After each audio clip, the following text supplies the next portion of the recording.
some of the real successes that we've had with our investigations and how they've led to legislative change. And what legislative change means, it means it's systemic change, change that's going to last for a long time and improve the lives of millions of animals, not just one or two. Thank you so much for that warm introduction. Yeah, I'm really, truly delighted to be here at my very first animal rights conference in Luxembourg, and perhaps even more excited to be giving my first ever presentation on the topic of investigations, something that I've been doing for 4 decades. I must admit, I'm feeling slightly nervous, but it's probably a bit odd because I'm normally facing animal abusers, and you seem slightly friendlier than that. So let's dive in.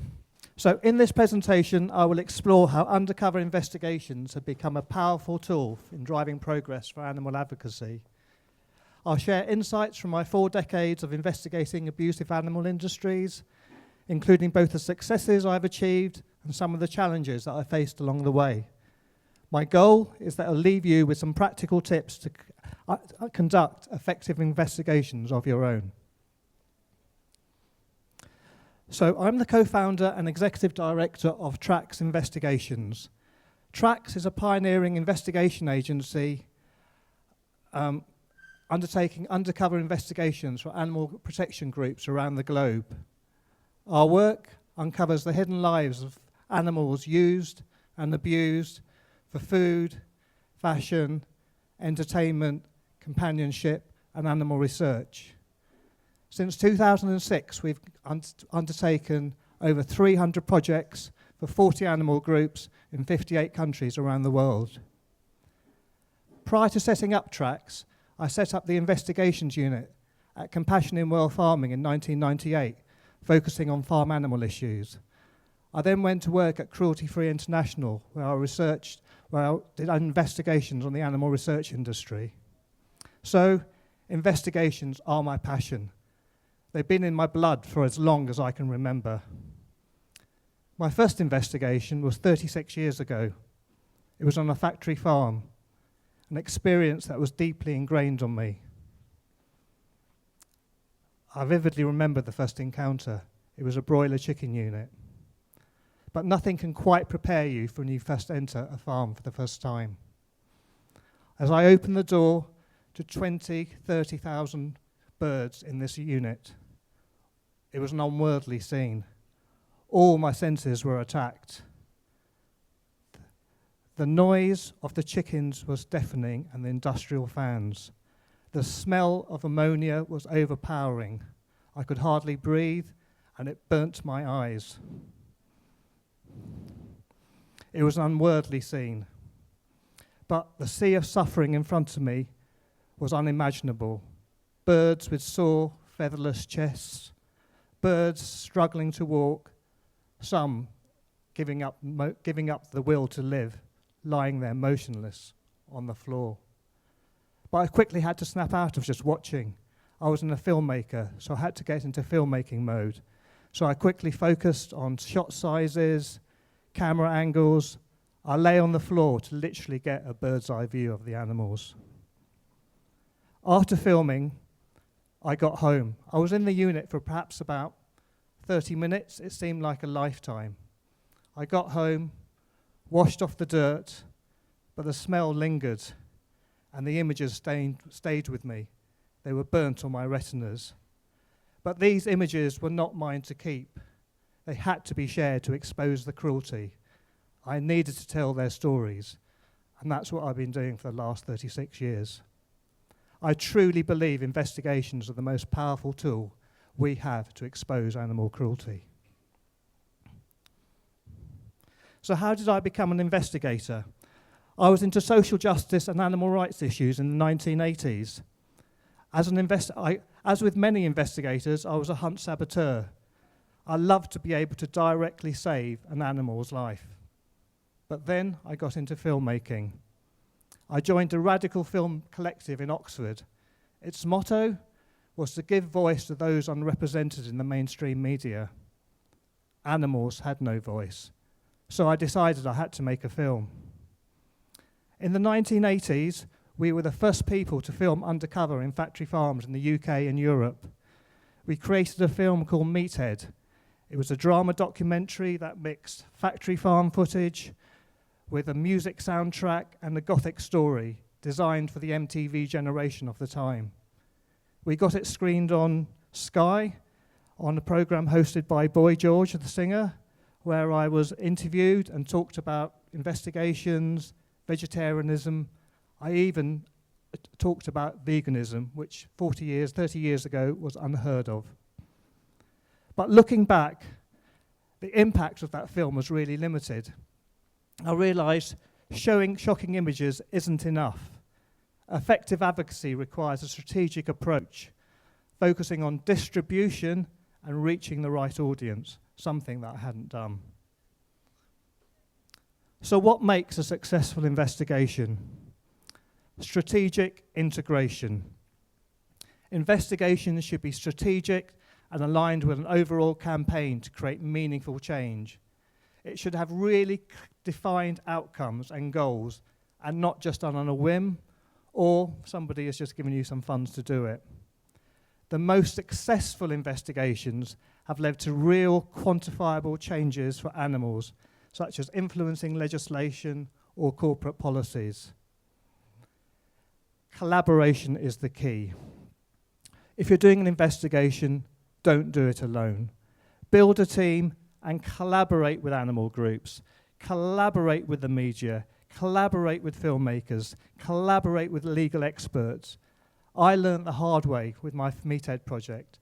I spent 2 years of my life on this project, and the film really had no impact. It was a bit, well, I wouldn't say it was a waste of time, but it was slightly disappointing. At Tracks, we never conduct investigations entirely on our own. We like to partner with groups who have effective campaigning, lobbying, media, and social media departments. It really increases the reach of the investigation and therefore increases its reach and therefore helps more animals. I'd now like to talk about the 4 main investigations approaches that we use at Tracks to undertake all our investigations. The first one is what we call the out-of-hours approach. It's probably our most common, and it's what we use for investigating factory farms and slaughterhouses. So how it works, as with all investigations, we do a lot of online research, trying to work out where the supply chains of this farm are, the logistics of the farm, where the farm is, and then look for security arrangements on the farm. This is all done on desktop. We will then do a daytime recce of the facilities just to understand the lay of the land. And finally, we will return at night, out of hours, with a team of 3 to 4 people. We'll have drivers, lookouts, and then the people actually taking the film. And lookouts is actually the worst thing to be doing if you're doing an investigation, because you're just waiting for trouble. So there's some real key points to learn from an out-of-hours investigation. We never force entry or cause any damage because we're animal investigators. We're not want to be seen as criminals. And we always leave if necessary. The unfortunate reality of factory farms is if you can't get into one, there'll be thousands of others exactly like it. So if we can't get access to it, we'll go back another day. We often use fixed cameras, particularly in slaughterhouse investigations, where we need to capture the human interaction, of what's going on. There's no other, you possibly can't do an out-of-hours approach when you're doing slaughterhouse investigations. And we've probably done 60 to 7 investigations where we place cameras in slaughterhouses to get, unfortunately, the animal's death. And this approach has given us access to thousands of facilities over the last 3 or 4 decades. The second way we do investigations is what we call employment-based investigations. This is where we put people in a facility. But these can be really labor-intensive and long-term. But they offer an unmatched insight into industries, which requires a serious commitment. I placed investigators in animal labs in the UK and Europe, and they've been in there for up to a year. I've also placed people in circuses, primate breeding farms, and various farms and slaughterhouses throughout the world. But there's some real challenges with employment-based investigations. They're high cost, and also they have an amazing emotional toil on the investigators. Not only do these investigators have to do an 8 to 10 hour day, which is often really grueling, but then when they get home, they have to log the footage, write the report of what they're seeing. So it's a really, really difficult type of investigation. But sometimes they're the only way you can do to get images. For example, in a laboratory, there's no other way to get images of animals. The third way that we do investigations is cover stories. So at Tracks, we probably have 3 to 4, we actually have 4 websites, fake websites and fake businesses. And they're, with fake business cards and dedicated telephones. And we use these fake companies to engage with industries, to get information and to get access to their facilities. But sometimes cover stories don't always have to be quite so elaborate. For example, I was tasked once to try and get footage of broiler chickens in the US and by an organization. But they said we couldn't use our favored method of out-of-hours investigation. So we thought about the employment-based investigation and then realized you had to get a green card to work in it, and work in the States, so we couldn't get that. So we kind of had to come up with a new approach, a cover story. So as with all investigations, we did our research, and what we found was there were a lot of chicken farms being put up for sale in America. So we hatched a plan to try and buy these chicken farms. So I posed as an Asian investor. My colleague posed as somebody who was going to run the farm, and we contacted an agricultural land estate agent in America and said, hey, we want to go and buy some farms. Could you show us some around? And sure enough, he's got back to us, because a lot of these investigations, money talks. So if you're talking business with people, they'll want to engage with you. So we got to America, and sure enough, we were met by this classic American, 10-gallon hat, gun on the sideboard of his car. And for 1 week, he showed us around farms. And it was a brilliant investigation, because we got access to about 6 or 7 broiler farms. We could film everywhere. We could question the farmers and get a real insight, which we wouldn't have been able to get with an out-of-hours investigation. And we use cover stories all the time. We pretend to be agricultural students, although these days our investigators and myself are getting a bit older, so we're agricultural lecturers. We can be adventure-seeking tourists. We've done a lot of cover stories. So if you're doing your own cover story, be bold, be creative, and be confident, and especially if you're talking business, because people want to please you. The final way that we do investigations is use journalism. So I'm a member of the National Union of Journalists. I've been that for about 30 years. I have a real press card. Unlike everything else, this is real as opposed to fake. And it says photojournalists on it. And this has enabled me to get access to many, many facilities. And perhaps more importantly, it's helped us when we've been caught by the police. So in all of the investigations that we've done, which I was talking about, the out of hours, we've probably been caught 3 or 4 times. We're talking about over 1,000 investigations. We try and be careful. And each time that we've been caught, we produce our card and we say to the police, we're journalists, we're photojournalists, we're covering a story, we're not animal activists. And every time, this has been our get out of jail card, and we've been able to walk away. So it's been a really successful way of getting information. I'd now like to talk about some of the real successes that we've had with our investigations and how they've led to legislative change. And what legislative change means, it means It's systemic change, change that's going to last for a long time and improve the lives of millions of animals, not just one or two. So I want to talk about the investigations that we've done on the live export campaigns in the UK and Australia. I first began investigating the live export trade in 1998 with Compassion in World Farming, and then went on to work with Animals Australia from 2004. Live animal transport is often a forgotten part of the animal industry. The aim of these investigations is to document the harsh realities of long-distance transport and push for legislative change. I've been directly involved in investigations that reveal the terrible conditions animals face on long-distance transport journeys. I followed trucks from the UK to Italy to Spain to Portugal to Greece, and our teams have followed trucks and ships from Australia to the Middle East in countries such as Egypt, Jordan, Bahrain, and the UAE. And finally, we went to Indonesia. The scenes were often heartbreaking. I really vividly remember one case in southern Italy. Our team found dying sheep in overcrowded, horrific conditions. It was truly appalling, and it's moments like these that drive home the importance of our work and to tell the stories of animals.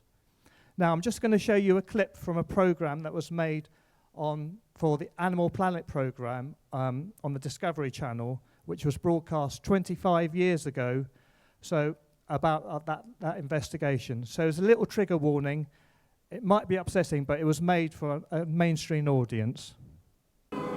Gem's worst moment in over a decade of frontline work happened in the summer of 1999. 2 trucks of sheep waiting in the port of Bari for a ferry to Greece were left in the sun for 48 hours. The drivers had apparently unhitched their cabs and disappeared. Gem's pleas for help from the police and vets went unheard. Nobody wanted to listen. We actually called 4 different authorities, the port officials, the vets. Nobody would like to come out. It was a weekend. They would rather, stay at home, not, watching football, doing whatever they wanted to do. We were actually at the scene, giving water to the animals, with tin cups, etc., just making sure that the animals could actually have a bit of compassion, try and save the animals at all. It was horrible. There were piles and piles of dead animals. If they weren't dead, they were writhing around in agony. It was terrible. Once we climbed up into the upper carriages of the lorry to have a look at the rest of the sheep, the rest of the lambs on this lorry, in the top deck we saw lambs literally cooking in the heat, totally dehydrated and obviously suffering on an immense scale. They were literally going up onto the lorry, picking up these small lambs that had been suffering for days, that couldn't walk, and throwing them down the ramp off this lorry. And it got to a point where we said to the drivers, look, just go away and let us do it, and let us try and treat these animals in a humane fashion. And that's when the reality of the whole situation come home to you. Gem's pictures from the Bari incident received press attention right across Europe. So telling stories, that's really what it's all about. So our investigations into the live export trade attracted extensive media coverage, both on print and television and throughout Europe. We had parliamentary receptions in the Houses of Commons where we showed these films to up to 150 MPs, not just once, twice. We had 3 parliamentary receptions. So we were really trying to show the legislators what was going on with long-distance animal transport. But perhaps one of our most impactful investigations happened in Australia, following a 2011 expose on live exports to Indonesia, where we investigated 11 slaughterhouses where Australian cattle were sent to slaughter. The investigation triggered widespread public outrage, which was really crucial in shifting a nation's perspective on animal welfare and push for policy reforms. There's no horrible footage in here. We start this story with a warning, but the issue is so important that it can't be ignored. Brutal mistreatment of Australian cattle. Slow and painful death. Hit, their eyes gouged and tails broken. Effectively being tortured to death. Seriously abused. How did this cruelty happen for so long? Australians were shocked by that footage. Industry was shocked by that footage. Disgusting and it's inhumane. Enormous public outcry. MPs, steeled by enormous public outrage, are prepared to force the government to act. We've got to immediately stop the export of animals to Indonesia, and we've got to wind up the industry in 3 years. This trade needs to stop. The Australian government needs to do the right thing. Live animal exports are shiploads of misery. Our top story today, the federal government is suspending all live cattle exports to Indonesia. A $300 million a year industry is at a standstill. More anger over live export. Thousands of people have rallied around Australia to push for an end to the live export trade. Thousands of people. Thousands of people. Protesters say above all this is about giving a voice to animals that are suffering in silence. So giving a voice, I mean...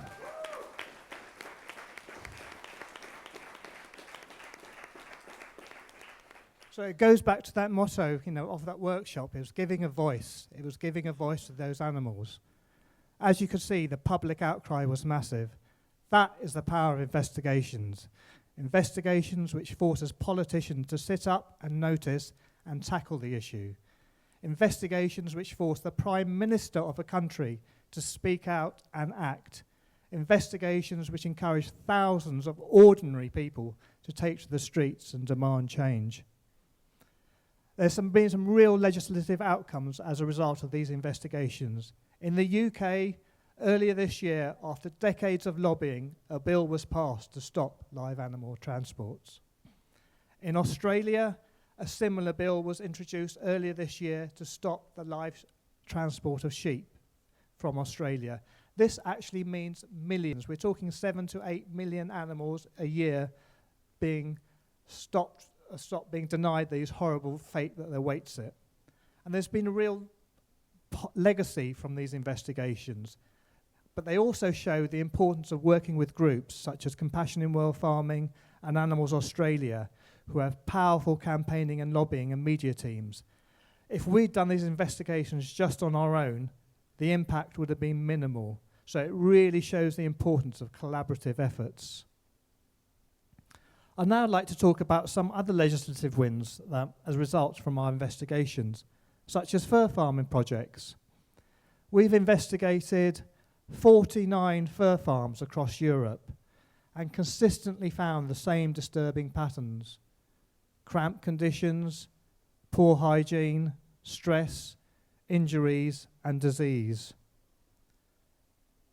But let's just take a moment and pause and reflect what these conditions truly mean. In these cramped cages, foxes, mink, which are wild animals which normally roam for hundreds of miles, they go mad, displaying what's called stereotypical behaviours. These are repetitive, purposeless actions like circling, biting the bars, and pacing. Such behaviours are a sign of severe distress. In these wire cages, the mink cannot find comfort. The stress from overcrowding leads to violent behaviour, with the animals often fighting each other.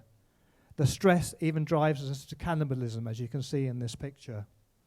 These are the desperate reactions to their hard, unnatural conditions. But these investigations that we've done have led to fur farm bans. Between 2010 and 2020, we undertook 5 investigations in France and Belgium, which led to a public outcry and the eventual banning of fur farms in both these countries. It's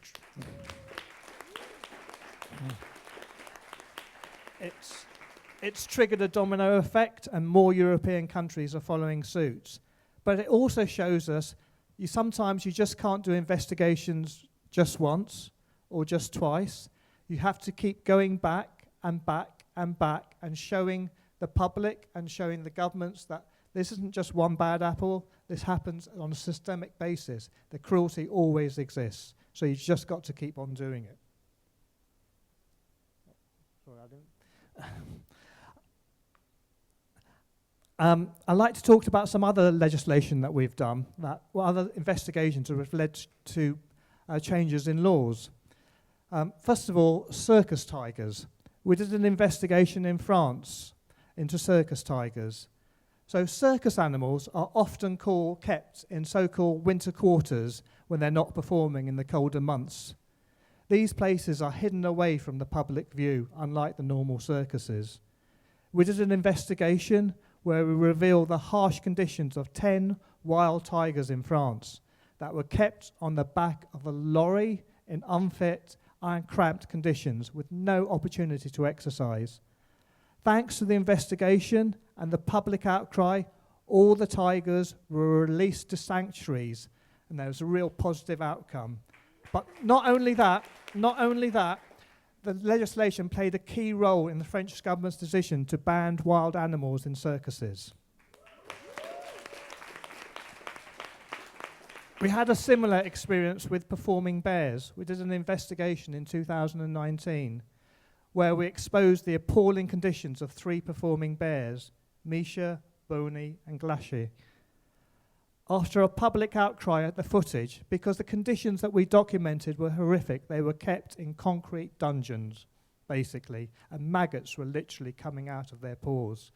So there was a public outcry as a result of this footage, and again, the bears were relocated to sanctuaries.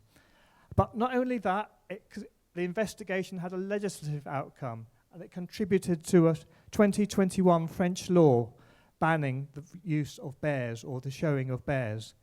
So what's great about these 2 investigations is they not only rescued the animals we were investigating, but also led to significant legislative changes which will help many more animals in the future.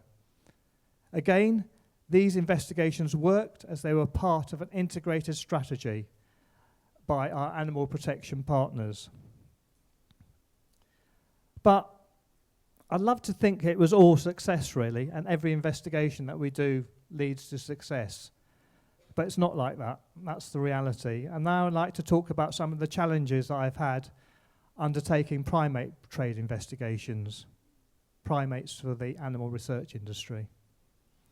So for the last 20 years, I've been investigating the international trade in primates in countries such as Vietnam, Cambodia, Indonesia, Laos and Mauritius. And this has been one of the most challenging aspects of my career, with the victories often feeling out of sight. I'd like to talk to you about my first mission in Mauritius. It was 15 years ago. I arrived in Mauritius and I had no local contacts. I had to start from scratch. By finding traps in remote areas and persistently asking questions, I eventually connected with a local trapper. But this was just the beginning. To gain the trapper's trust, I made a tough decision. I hung out with him for 2 weeks, eating whatever he caught. This included meat, fish. I even went hunting with him for African hedgehogs and had to eat it afterwards. As a committed vegan, it was a difficult choice. But I knew it was necessary to get the evidence that we actually needed. The gamble paid off, and at the end of those 2 weeks, the trapper allowed us to go on his monkey trapping gang, and we got the evidence and the footage that was crucial to our investigations. I've returned to Mauritius several times since then, conducting a total of 5 investigations, each time exposing the horrific conditions in primate breeding farms. But despite the strong evidence, the impact has been frustratingly minimal.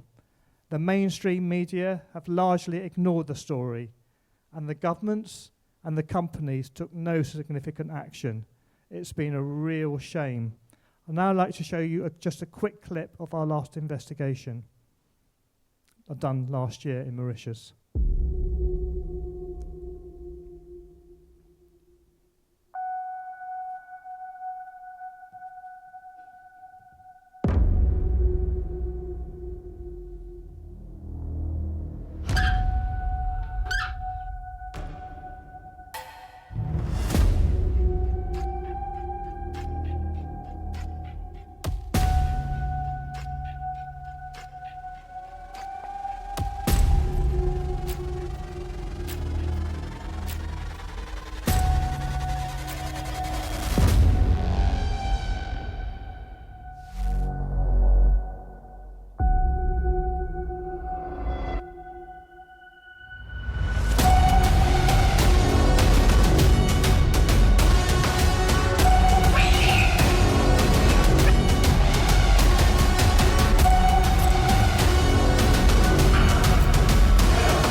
experience has taught me a hard truth, that even the most powerful investigation can fall short of creating immediate change. But it's also reinforced my belief that perseverance is essential. Change may be slow, but that doesn't mean it's not happening. We must keep pushing forward, however long it takes. And I'd like to conclude with the power of investigations. So I'm going to repeat this, I said it at the start. I really firmly believe investigations are the most powerful tool we have to expose animal cruelty.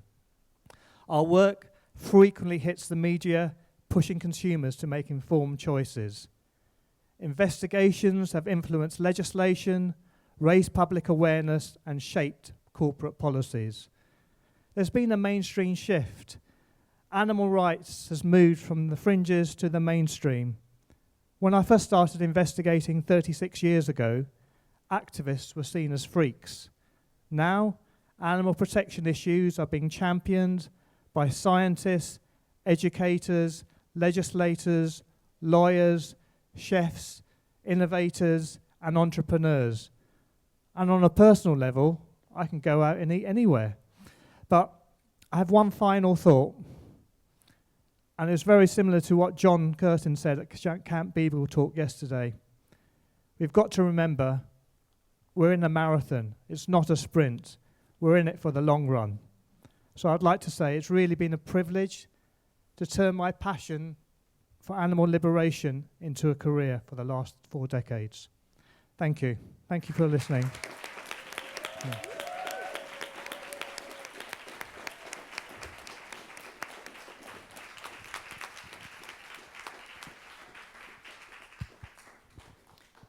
Thank you again for all your decades of great work, and that was an incredible first ever presentation. So very impressive.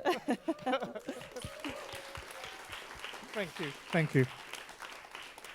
We have several minutes for questions and comments. Anything from the audience? Thank you, Gem. That was amazing, and thank you for everything you've done. It's incredible. So important. How do you stay sane doing this? That's a really good question. How do I stay sane? I mean, I do. I do mindfulness. I do yoga. I play football. That's probably the most important thing I do.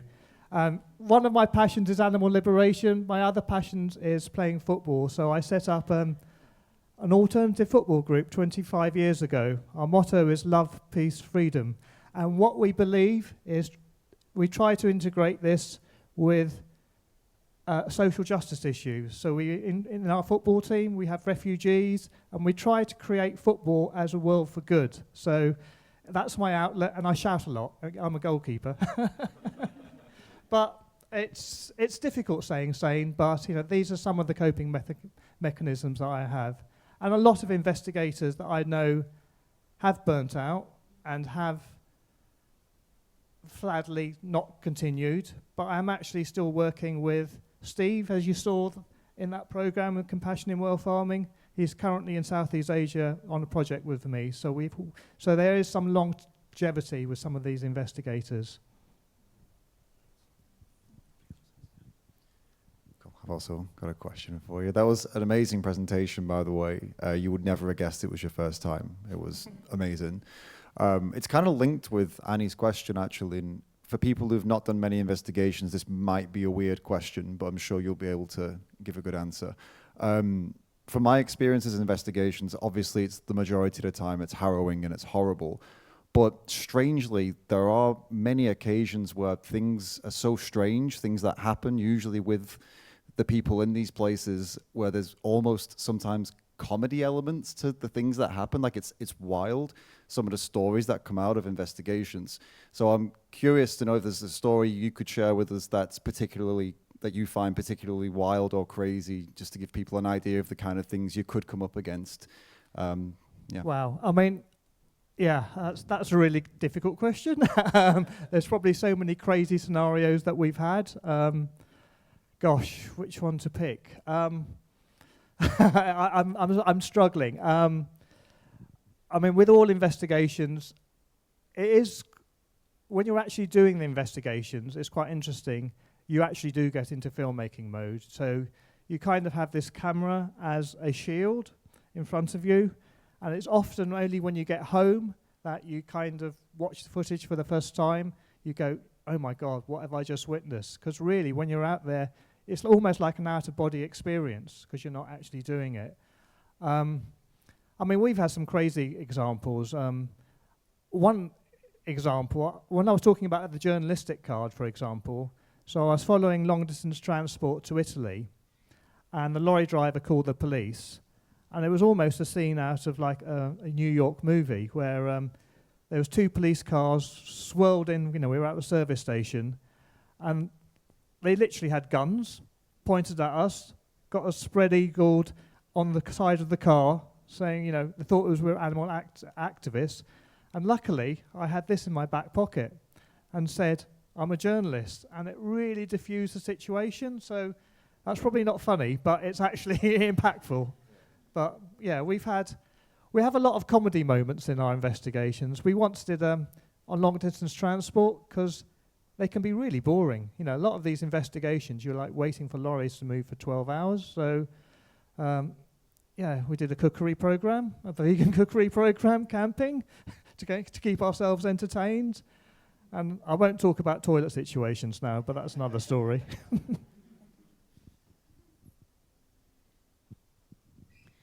Thank you for your work. It's really amazing and inspiring.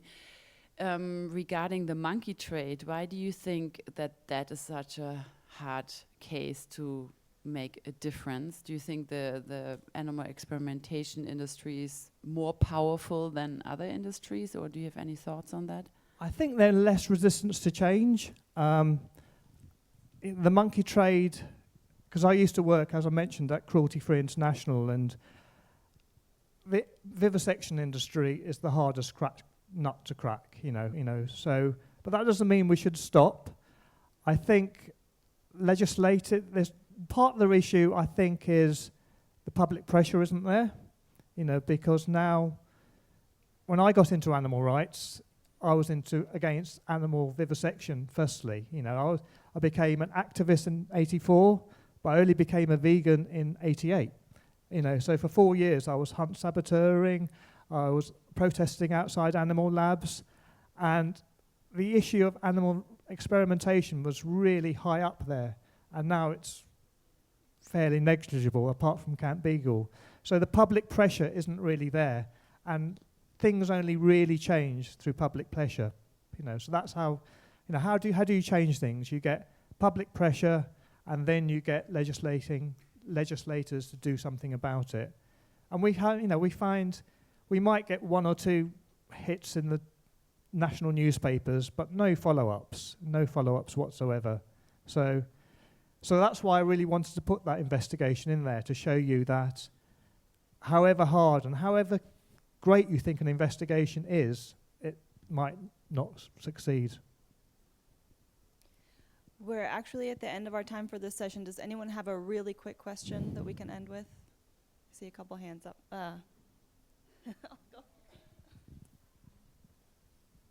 Yes, thank you so much for all this really, the bravery you have for me is just beyond imagination. And but my question is really, you mentioned working together with some quote unquote more mainstream organizations, because I know in the Netherlands sometimes there's really great investigative work being done by friends and comrades, but that just doesn't get the attention it needs. So maybe you wanna, as a final note, share some insights. Like, do you also wait when to release some kind of footage? Do you also wait, for example, right before the elections or right after? Like, are there some wisdom you would like to share on how we can get investigative work into the mainstream attention? Well, one of the beauties of tracks is we just do the investigations. So we do the investigations and then pass on the material to organisations. So that's one of the beauties and one of the disadvantages. So it's really up to the organisations when they release it, because we're specialists in investigations. We're not specialists in campaigning, lobbying, etc. So this is why with Tracks we've become, that's probably why no one's actually heard of Tracks, because we haven't got a public face, you know. I've got an Instagram which I occasionally post once every 2 weeks, etc., because it's not, you know, we're not a public-facing body, so we really rely on the organisations to get the material out there, and we choose to work with organisations that we think can be impactful. I think, you know, and we sometimes organisations come to us and we think, nah, we're not going to work with you. I know we're already over time, but just to include the online audience, there's a quick question from the online audience. So Lou asks, thank you so much for this amazing and inspiring talk of yours. So you would work together with people who do not share your activism approach and perspectives and have different midterm goals, as long as you all work together for the same long-term goal? Yeah, I mean, I've been in the movement 40 years, and I've worked for welfare organisations, I've worked for animal rights organisations. I'm, you know, passionately an animal rights activist. You know, I'm very much, you know, that's what I am. But I'm also a pragmatist, and we're not going to get animal liberation straight away. So I always believe in increment. You know, it's very interesting. There's another debate which I know a lot of people there is welfare or abolitionism, and I've got no easy answers, but basically anything that helps for the animals, I will do. Thank you very much.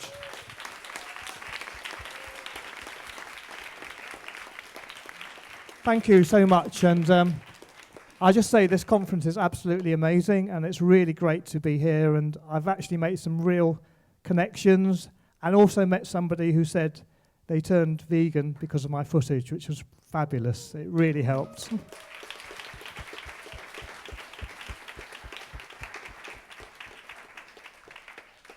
Thank you, Gem. Thank you, everyone.